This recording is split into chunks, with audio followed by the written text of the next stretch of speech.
บกับต้นตีชแนลนะครับผมวันนี้ต้นตีชแนลจะพามาเที่ยวทะเลนะครับผมวันนี้นะครับผมน้ำลงค่อนข้างเยอะครับผมนี่นะฮะคนเดินไปถึงตรงนู้นเลยนะครับผมแล้วตรงนี้น่าจะไม่ใช่ที่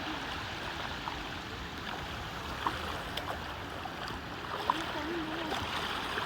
แต่ตรงนี้มันแบบแต่ก่อนตรงนี้มันลึกมากเลยนะทุกคนคือน้ำมันลงเยอะมากเลยทุกคนเหมาะกับสำหรับการหากุ้งหาปลา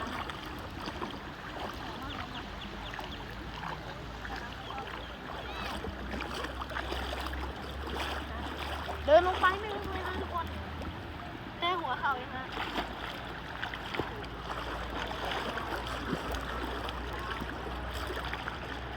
อย่าเอามา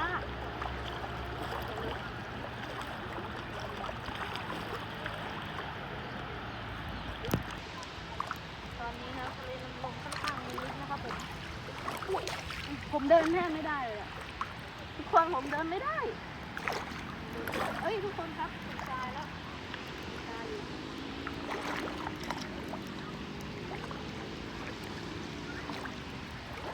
เฮ้ยทุกคนครับตอนนี้เริ่มเหมือนจะผ่านหินแล้วแต่ว่าเหมือนว่าจะยังไม่ผ่านเดินมาไกลมากเลยนะอันนี้คือแบบปกติตรงนี้จมไปแล้วนะทุกคนคือตรงนี้มันจมไปแล้วอ่ะทุกคนครับตอนนี้ไม่มีทรายแล้วนะครับ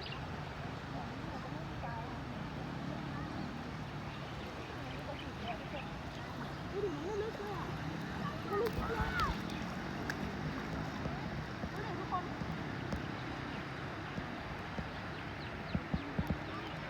มาดูเลยดูครับมาช่วยกันเดาหน่อยคืออะไรครับผมจะลองไปจับมันดูนะเนี่ยผมจะเป็นแค่ทางคุณแม่ครับผมมองไม่เห็นเลยอ่ะแต่ก่อนอ่ะตอนเนี้ยเนี่ยตรงนี้มันลึกมากเลยนะลึกแบบลึกท่วมตัวเลยอ่ะแต่ก่อนเขายังไปเล่นกับตรงนี้ครับ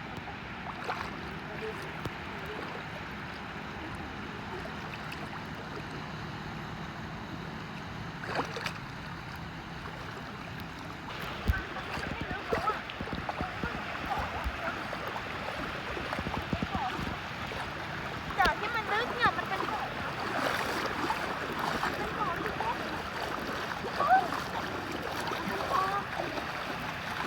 เหมือนบ่อมากดูดิอุ้ยตามจริงตรงนี้ใจหายมากทุกคนวิวมันโอเคมากเลยครับถ้าใครอยากมาเที่ยวก็มาเที่ยวที่จังหวัดชลบุรีอำเภอสัตหีบที่ค่ายเจนะครับผมใกล้ๆช่องฝั่งแต่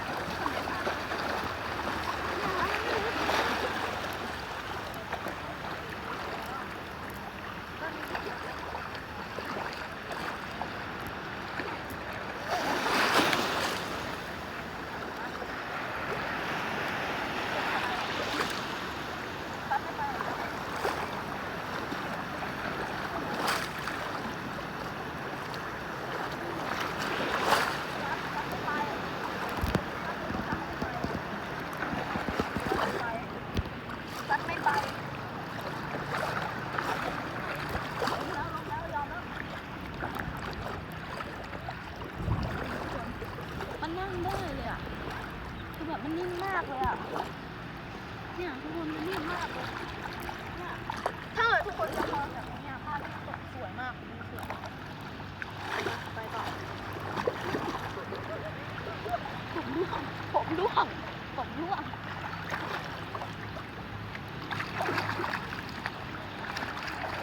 คุณพ่อเราก็ยังนั่งอยู่ตรงนี้ยังเดินอยู่ครับผมยังไม่มา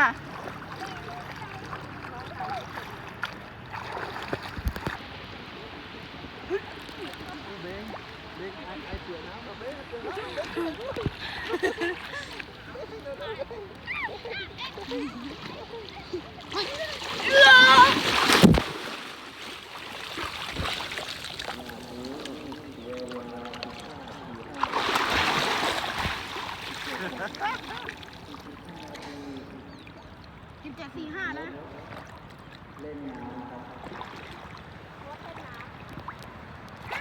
ขอย้ำนะครับ ทุกคนครับ ผมลืมบอกอะไรอย่างนี้